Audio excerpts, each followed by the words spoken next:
Assalamualaikum warahmatullahi wabarakatuh. Apa kabar anak-anak semua? Semoga senantiasa sehat dan tetap semangat.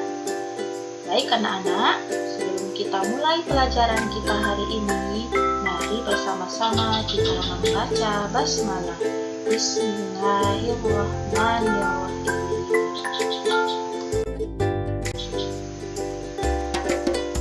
Hari ini kita belajar tema 2, selalu berhemat energi. Subtema 1, sumber energi. Materi IPS, macam-macam sumber daya alam dan manfaatnya. Tujuan dari pembelajaran ini adalah mengenal macam-macam sumber daya alam dan manfaatnya bagi kehidupan. Sumber daya alam merupakan segala sesuatu yang dapat digunakan dan bermanfaat untuk memenuhi kebutuhan makhluk hidup, khususnya manusia, yang didapat dari alam, baik yang sudah tersedia maupun yang harus disediakan.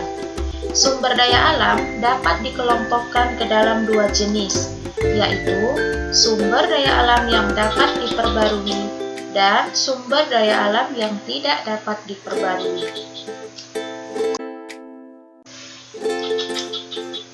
Sumber daya alam yang dapat diperbarui adalah sumber daya alam yang dapat digunakan berulang kali dan dapat dilestarikan.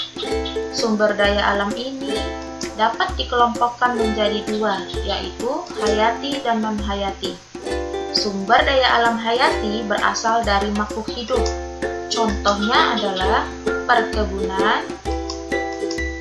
pertanian, hutan, perikanan, maupun peternakan. Sedangkan sumber daya alam non-hayati bukan berasal dari makhluk hidup. Contohnya adalah sinar matahari, angin, air, dan tanah. Adapun manfaat sumber daya alam yang dapat diperbarui yaitu yang pertama sebagai bahan makanan.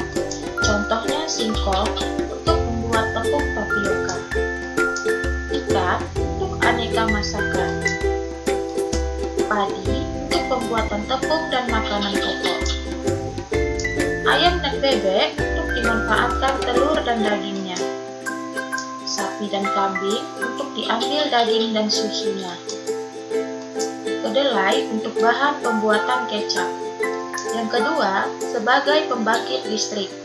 Contohnya, sinar matahari, angin, dan air.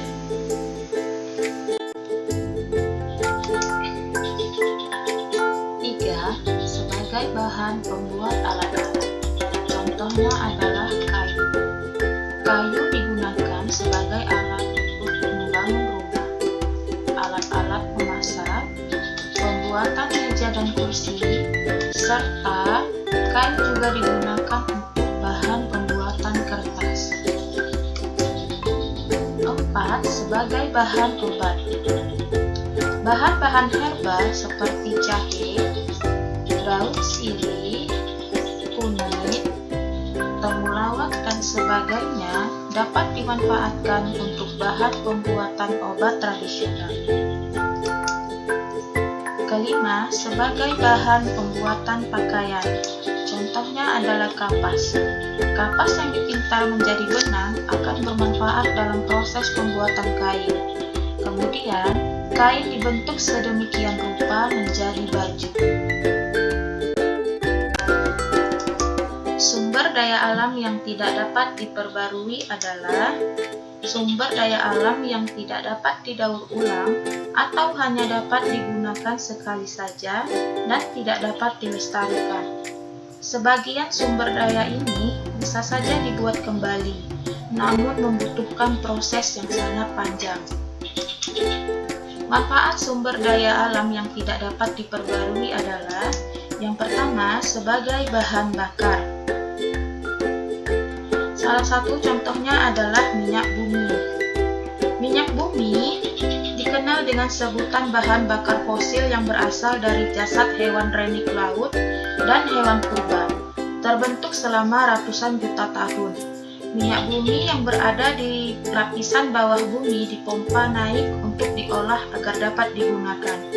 Hasil pengolahan minyak bumi bermacam-macam, seperti aftur untuk bahan bakar pesawat terbang, bensin sebagai bahan bakar motor dan mobil, solar untuk bahan bakar kendaraan berat seperti truk dan traktor, minyak tanah, kompor, dan sebagainya. Yang kedua, sebagai sumber tenaga pembangkit listrik. Contohnya adalah batu bara yang digunakan sebagai pembangkit listrik tenaga uap. Manfaat yang selanjutnya adalah sebagai bahan pembuat alat-alat. Contohnya adalah besi. Besi digunakan untuk membuat alat pertukangan, mesin-mesin industri, kerangka bangunan, pesawat terbang, dan alat-alat dapur. Contoh lainnya adalah tembaga. Tembaga digunakan sebagai bahan pembuatan kawat. Selanjutnya adalah sebagai bahan perhiasan. Contohnya adalah emas, berlian, dan perak yang digunakan untuk membuat kalung, cincin, gelang, dan anting-anting. Masya Allah, begitu banyaknya manfaat sumber daya alam bagi kehidupan kita. Maka kita harus bersyukur kepada Allah dengan cara menjaga dan melestarikan sumber daya alam tersebut. Allah Subhanahu wa Ta'ala berfirman dalam Quran Surah Al-Qasas ayat 77 yang artinya, "Dan janganlah kamu berbuat kerusakan di bumi. Sesungguhnya Allah tidak menyukai orang-orang yang berbuat kerusakan." Nah anak-anak, itulah tadi materi kita hari ini. Semoga apa yang Ustazah sampaikan bermanfaat untuk kalian semua. Kita tutup pelajaran kita hari ini dengan bersama-sama mengucapkan hamdalah, alhamdulillahirabbil alamin. Sampai jumpa lagi di pelajaran selanjutnya. Wassalamualaikum warahmatullahi wabarakatuh.